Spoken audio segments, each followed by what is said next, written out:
Rise from Ashes are a predominantly metalcore band hailing from Melbourne and are a band with intense passion and drive.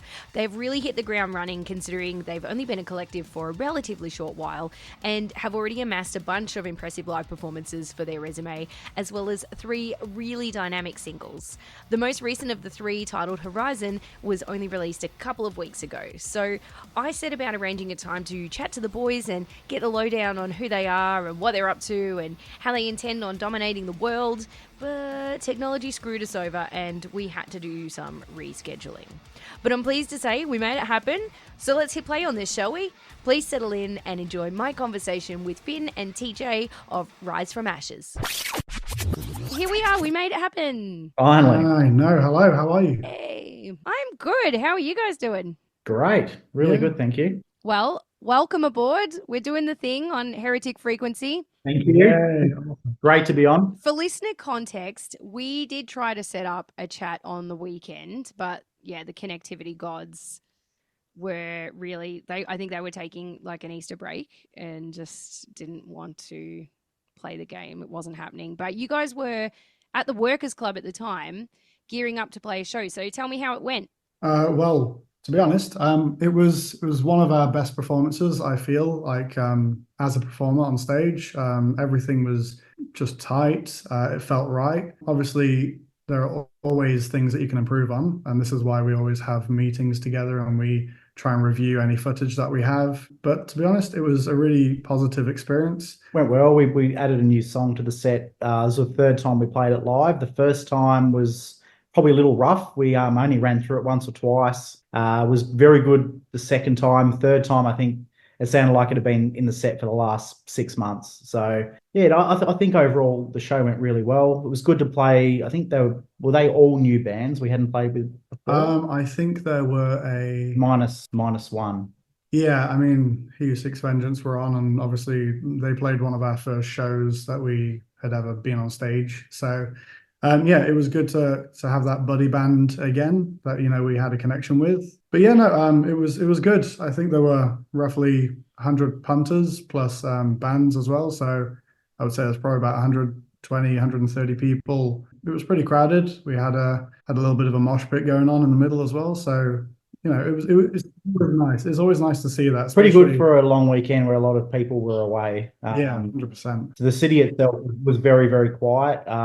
There weren't many people out and about. So to have a good crowd like that, I think I'll call that a win. Hell yeah. And especially as the Bendigo Hotel had its penultimate free show. So yeah, they would have had a packed room as well, which would have been almost 300 people, I imagine. So yeah, it's a bit of a testament to the organizing and the lineup as well. And especially the people that came all the way out. Yeah. Yeah, absolutely. It's always such a fickle game, isn't it? The live show things, especially when you're working on sort of a local level. One weekend you can, feel like rock stars, and the next weekend it's like crickets. So no, that's super cool to hear that you had a great night. Well, it was a stacked lineup, like a really good selection of bands. So I'm not surprised that it went well for you. Yeah.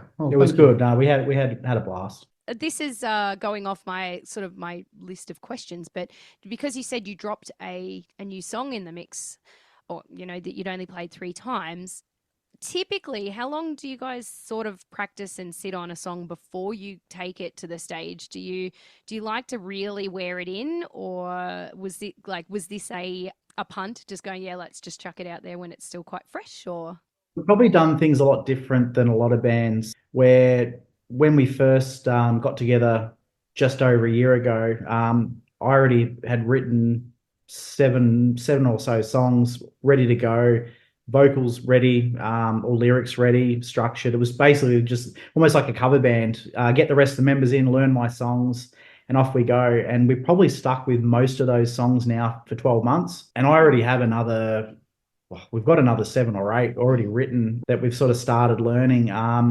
But we were talking about this the other day, is as a band last year, I think we played about 12 or 13 shows last year, and we only probably, as a full band, had about 4 or 5 band practices with everybody there. I think we did 2 before our first show. Mm-hmm. Really haven't done a lot of practicing.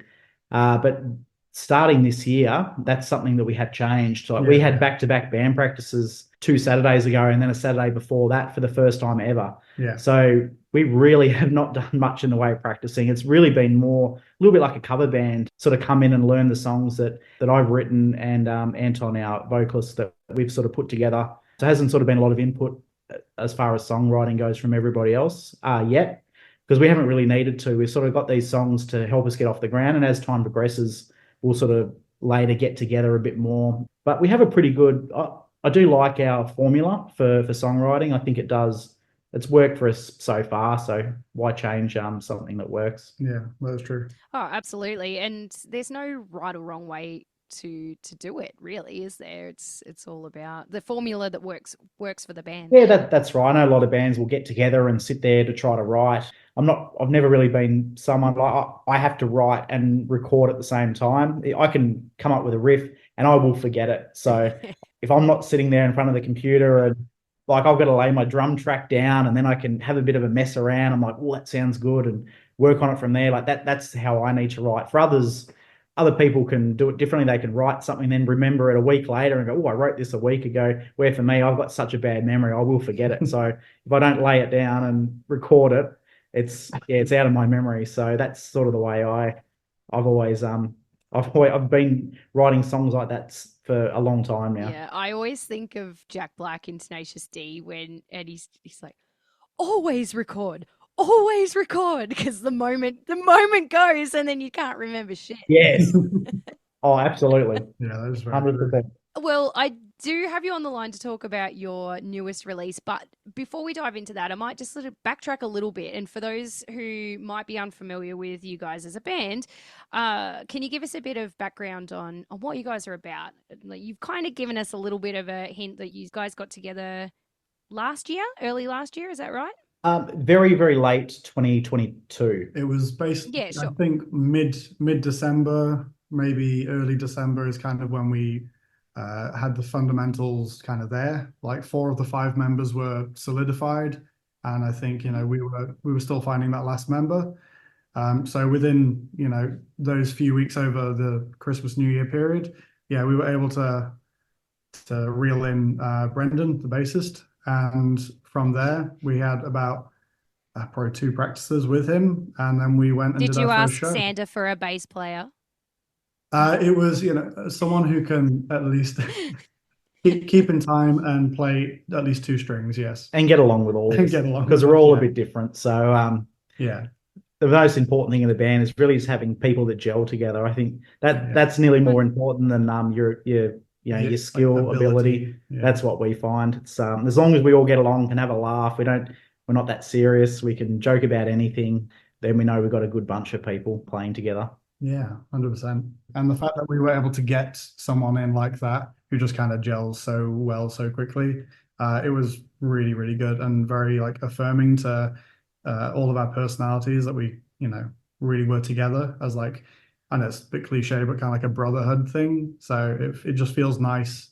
It should be like that too, I think. I add, your bass player is a fantastic contributor to your live show. His stage presence is fantastic. He probably sets the tone for how the rest of us are going to try to match his level of just being active. Yeah. He's fantastic. He really does blood, sweat, tears, everything into his performance. Even if he's not 100% himself, he will make sure that the priority of the night is the playing and the performance, because at the end of the day, we are trying to perform something to potential fans. If people don't enjoy something that's memorable, then why would they bother coming back? If it's just, there's some music, I can listen to it on Spotify, what will draw someone back in? You've got to have something about you that is attractive as a quality that brings you back wanting more. Yeah, absolutely. I couldn't agree more. I do know that because I was filming you guys that night, I had to make a concerted effort not to just be taking footage of him the whole time. The rest of you go, but Finn, you were awesome too, because I'd go around the back of the stage a bit and you'd be pulling faces at me and shit. So it was good. It was good fun. Again, you have to be engaging, and it's nice because it makes you feel good as a performer as well, that someone actually wants to look at you and go, oh, that's cool. People have paid their money for entertainment, so we need to do our part. They've done their part by spending their time to come out and have a look and have a listen. So our part of the bargain is making sure that they experience a good show and walk away and hopefully tell their friends about it. Yeah. Yeah, for sure. Well, we're going to cut to a song, and I have set you a little task. So, TJ, I'm going to get you to do the first one.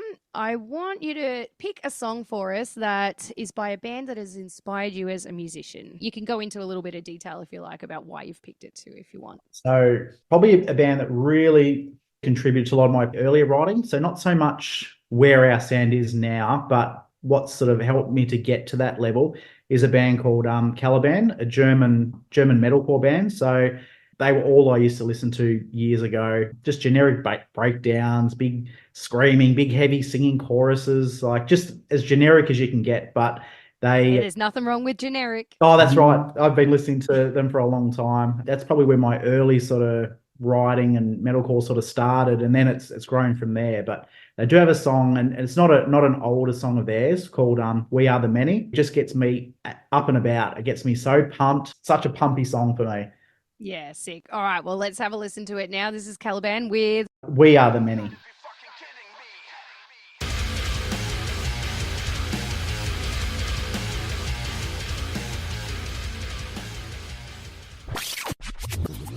So, the new single Horizon, another banger of a tune, by the way. Thank you.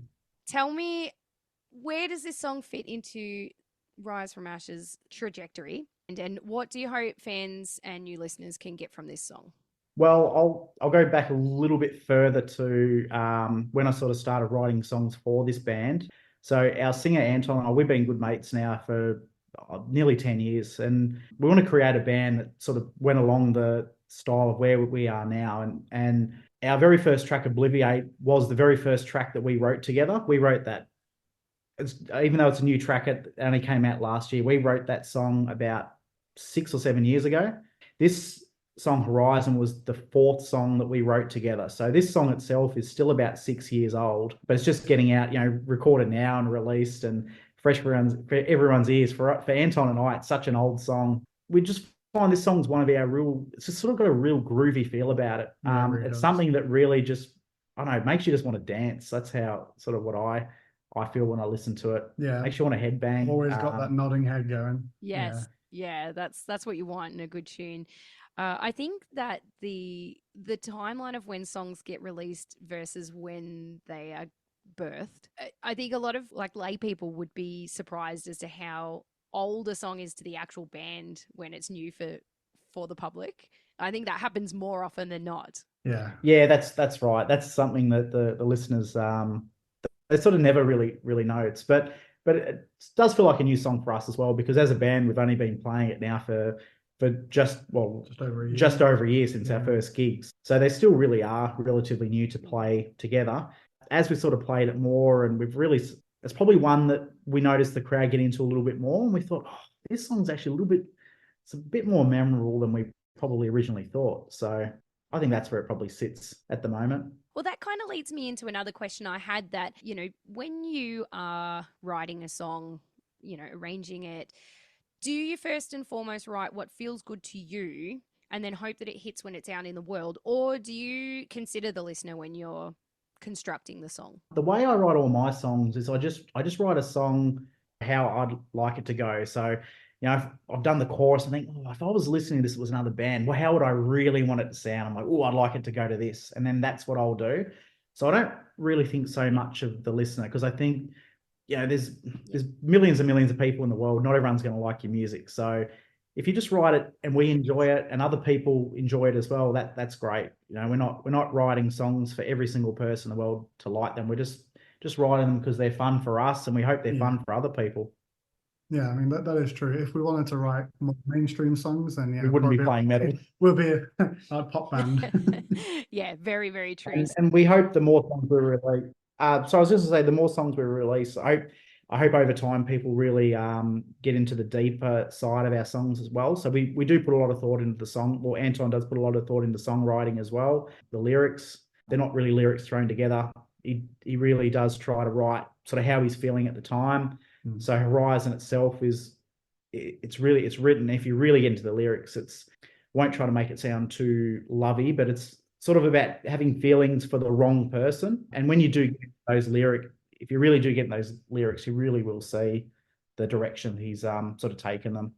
I was actually about to ask you where the inspiration for lyrics is drawn from with your songs and whether they're more introspective versus storytelling. Like, can you kind of elaborate on that a bit more? He's such a strong lyric writer. He'll write. You can always tell how he's going mentally and as a person based off how the lyrics are written. If he gives you lyrics and sometimes you read them and sometimes you just need a message and say, "Man, you feeling all right?" Because these are a little bit dark, and he'll be like, "Oh, I'm going through this," and you'll be like, "Okay, yeah, I can see, I can read that exactly how you're feeling," and he really does get that point. Really conveys his message through what he's singing about. Absolutely. And it's so cathartic to have that outlet to pour your troubles into writing lyrics, and hopefully his words reach people who can connect with them and contribute to healing and lessen potential feelings of isolation. And that's right. And I think a really important thing with music as well is he might be trying to send one message, but someone else might read them and they might take another message out of that, and that might be just as important to them as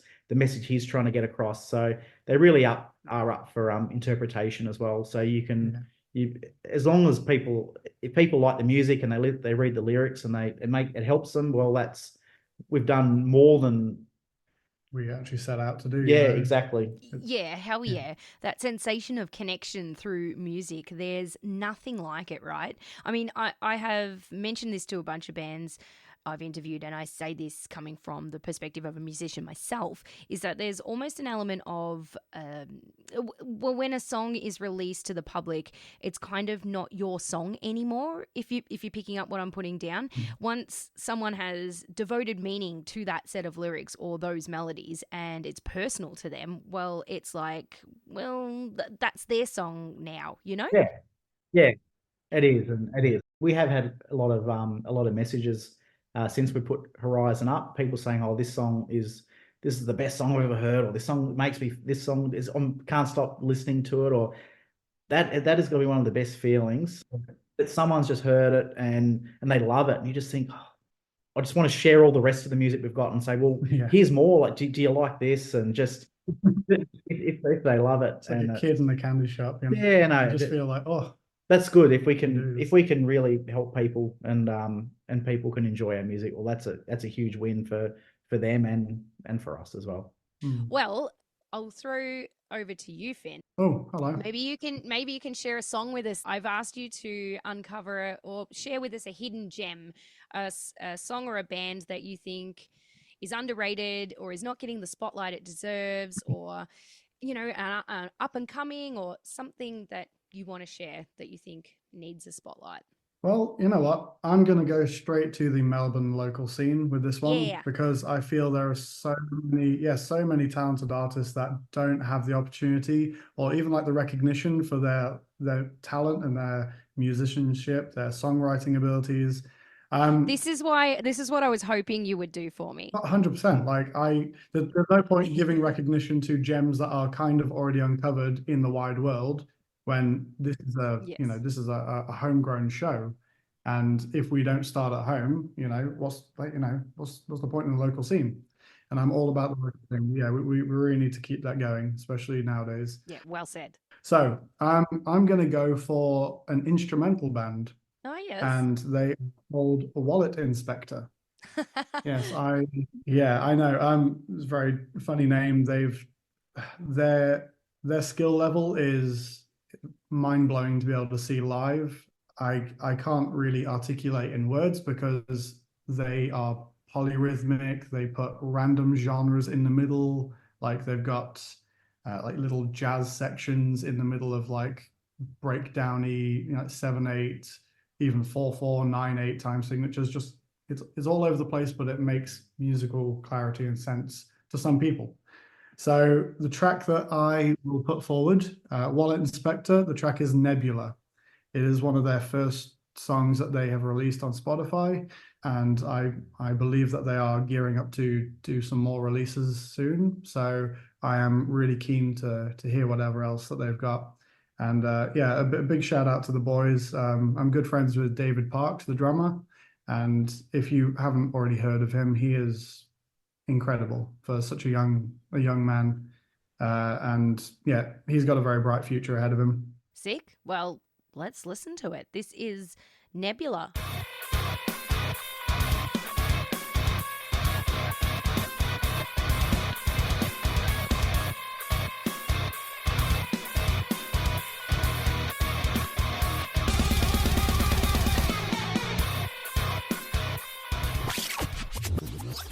Can we have a minute to talk the band name? Sure, let's talk about the band name. Yeah, let's talk about that.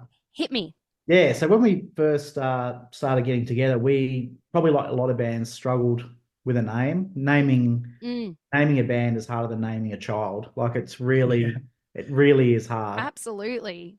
And finding something that's not taken. Or like sounds super generic and and yeah, there's like 20 other bands that are the same name or variations of. Yeah, so sort of all throughout our lives, we've actually all played in bands when we were a lot younger, and everyone in the band has actually had a big break from music. So I hadn't played it's been over 10 years since I'd been in a band. I think for Brendan had been 8. Anton had been quite a while. How long was it for you? I took an 8-year hiatus due to just working, and I was overseas in a band that used to do some touring and support slots for bigger artists when they came over, like Korn and Played Download. So yeah, I was able to jump on that. Just slip that one in there. Just slip that one. in there. We hear that one every day. All right. Welcome to Name Dropping with Finn. I won't give you the names of the bands. No, it's fine.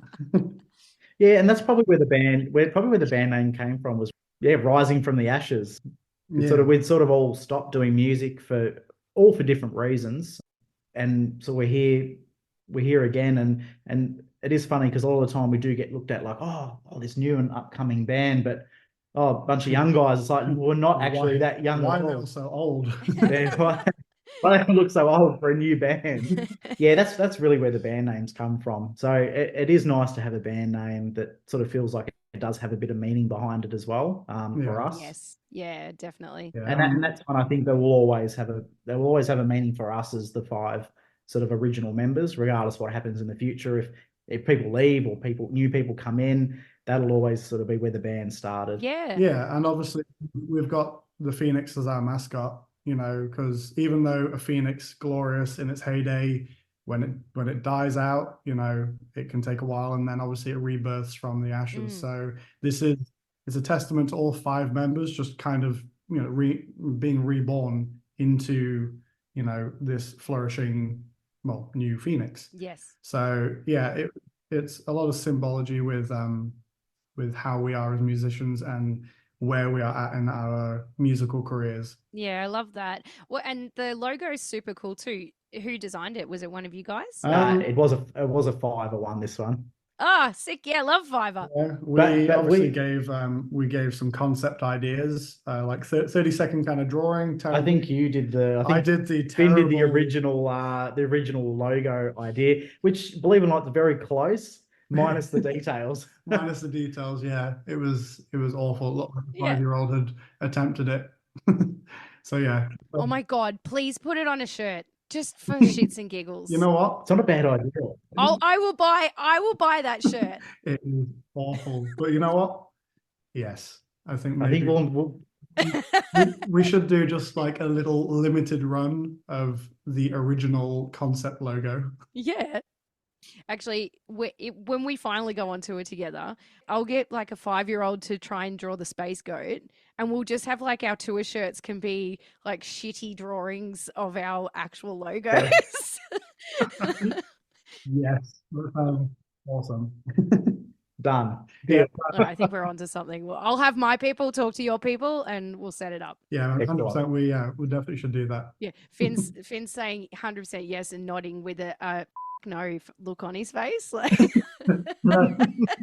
yes. Well, you have previously released 2 other singles, which is you've spoken about a little bit, Obliviate and Whisper. What's coming up though? Can we expect an EP or an album at some stage? Oh, I will give this one to TJ. Yeah. Again, this is probably where we're doing things a little bit different to other bands. So because we've got so many songs written, learnt, or just there for us to learn as a band, at this stage, we're just going to keep releasing singles. So I've got 2 more tracks that I'm working on at the moment. One we've played live. We played at the first few shows, haven't played it for quite a while. Another one, we did sneak that back into our live set, but dropped it for the new song. And again, these are old songs. So one of them, the first one we'll release, I wrote it back in 2012 when I very first moved to Melbourne from Tasmania. It's the first song I wrote when I moved here, and I've just been sitting on it just in my bank. And the other one's quite another old one. So working on those 2 at the moment, really hoping to have these completed by the end of this month. So we're probably looking at middle of next month to release both, and we'll probably release those either together or within a week of each other. Then we're looking at doing another 2 singles will come out probably a month after that, early June, another 2, which we'll do together or within a week of each other. Then we're actually going, first week of August, actually going to Monolith Studios, which we are very excited about. So all our songs are written, are all recorded just by me, but we want to do things a little bit different, go into the studio, do 3 songs in the studio. Yeah, like put it all together as like a themed EP. So yeah, everything on that EP would be, what would you say? It kind of like resonates with each track in a way, the same kind of energy.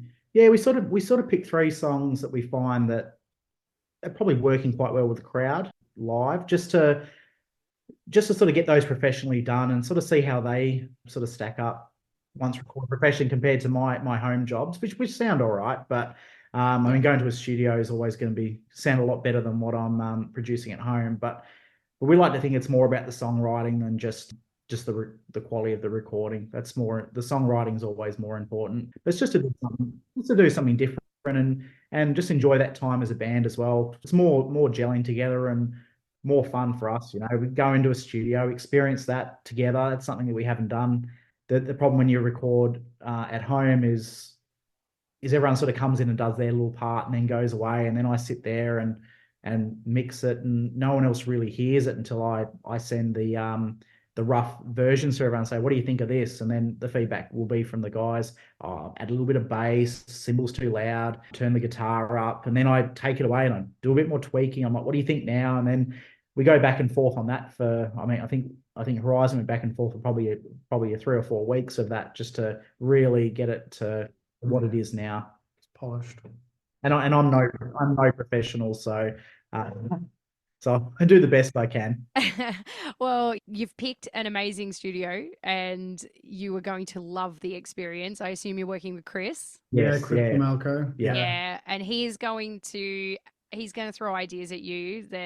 That's my experience with him anyway, is that he just can't wait for that. Really excited. Oh yeah, it's so good to have someone, especially someone with his experience, but he's also very good at knowing what you are going for as a band and being able to tailor his his little contributions to that. So I am excited that you are going to be working with him, because he's awesome. Oh, we're really pumped for that. And then on top of that, we're actually still another 3 or 4 singles which I will do later in the year. So we've gone from only releasing 2 last year to I don't even know how many, 10 or so by the end of this year. So we'll have it's going to be nice to actually have some songs out there. Like I said, we've done things very different. We'd already played 3 or 4, 5 shows, maybe more, before we even had anything online. So as far as bands go these days, we really did it different. Bands nowadays, they kind of like formulate themselves. They get the photos done. They get an EP already ready to be released. Yeah, we only just did our first band photos 2 weeks ago. 2 weeks ago. Yeah. Yeah, and then I stole it and put it on the website. I mean, thank you. Yeah, extra focus on Brendan there as well. Thanks, little wink there. Okay, so I really only have one question left, and brace yourselves, because I'm not joking. It's pretty sideways. So if you're willing to weigh in on this, then please indulge me. Yeah, go ahead. All right, let's see where this takes us, because I have been somehow involuntarily made a participant in a debate, Mhm. and I better clarify, it's not music related, so by all means be as creative with your answer. And Oh God, considering I've been dragged into this debate, I took it upon myself to also drag people in. But that's fair. I gathered that. Is it politics? anyway, here's the question. Excellent. Do it. Do you think it is possible for a person to kill a giraffe with their bare hands? And go. I mean, yes. Yeah, no, I'm going with No weapons, just bare hands. yeah, no, I'm still gonna go with a yes. No. Ooh, Oh, I Tej. love this. You don't think you could All right. Yeah, okay. So this is where it starts to get interesting and fun, because I now need to ask you to expand on your viewpoint. Like, tell me why you feel this way. Have you ever seen a video of a giraffe kill a lion? And if you think you're stronger than a lion, No. can you kill a lion? The question wasn't if it fights back. The question was, could you kill one with Yeah, your but bare how hands? would you still do that? Even if it laid down and let you, and I don't think giraffes can lay down. I think they have to stand up. But how would you do Look, it with your bare hands? It's supposed to be a silly question. Ask silly questions, get silly answers, you know? So my silly answer is You know, we're going to be arguing about this now. Once this is finished, we're still going to be arguing about this. Good. right, Good. everything has a brain. Except for some people I know. But anyway. Yeah, or lack thereof, yes. Right. Everything has a brain. Everything needs oxygen to feed that brain. And there are always soft spots in which to get to these said places. So you could choke it in a certain way, whether you want to, be very silly. I would love to see you choking. I would climb that giraffe's neck, and I would, and I would get it where the tie is not supposed to be, under the chin, or I would just, I know it's very morbid, but behind the eye. Come on, the eye is so soft. You put your hand all the way through the eye, you've already got the brain done. Are you sure that your arm could reach from a giraffe's eye to the brain? Well, yes, they've got very small heads in comparison to their body. Well, I'm not a zoologist, but I am a veterinary nurse, and I understand a little bit about their cardiovascular system. And I Tell believe us that how once the you can head's- kill a giraffe with Yes, your bare because we hands, didn't because know. it is I possible. want to be proved wrong because I'm just a straight up no. I just don't. Well, look, TJ, honestly, you're probably right, because I think the giraffe would kick you in the head and kill you before you got close enough to kill it. But anyway, I do think that if you can get its head down, like if they've got their head down, I know that their cardiovascular system, there's some weird blood pressure stuff going on there, and it takes there's a whole lot of balancing out going on. If you can keep its head down and choke it out, its blood pressure's going to skyrocket, and I think you've got that sucker down. I think he's gone. I think he is. I'm with Finn. I think there's ways and means we can make this happen. Has one person ever done it before? If they have, then I'll jump on board. But until then, I'm still a no. I'm pretty sure Peter will have a few things to say about if you're trying to, choke out a giraffe. Maybe I need to put a disclaimer on this that we're not actually advocating for killing giraffes with anything, bare hands or weapons. No. Let the giraffes live. Yeah. I know that my friend is going to be, where this all began, is going to be very excited for these answers. So he reckons just punch it in the heart. I mean, could you even get through the hide? Could you get through the rib ribs. cage, the lungs, and everything? I know. Look, unless you're, in an animal rendition of Kill Bill where you do the 5-pinch, death, no. Well, look, I think that's enough of that for now.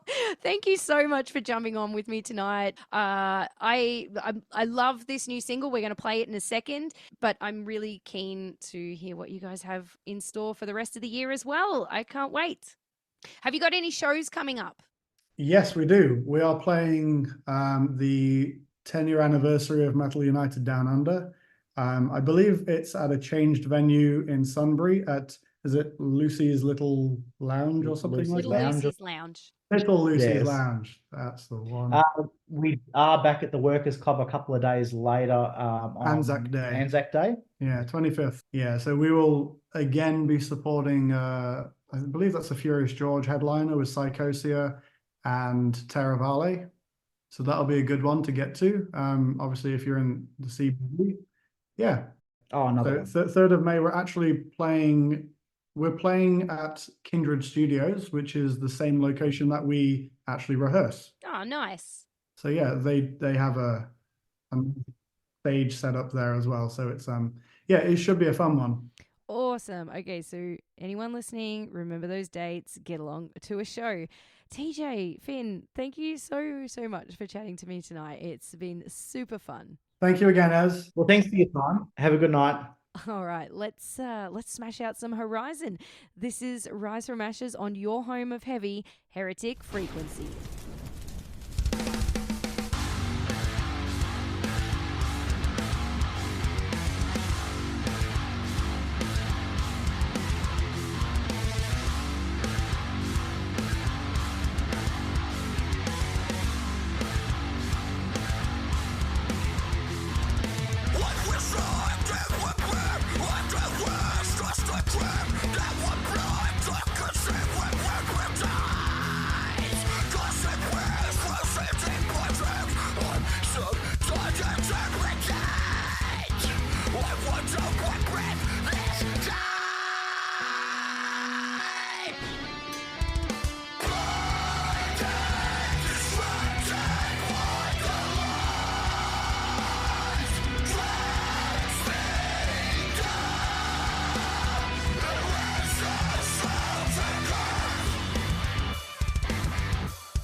Trust it,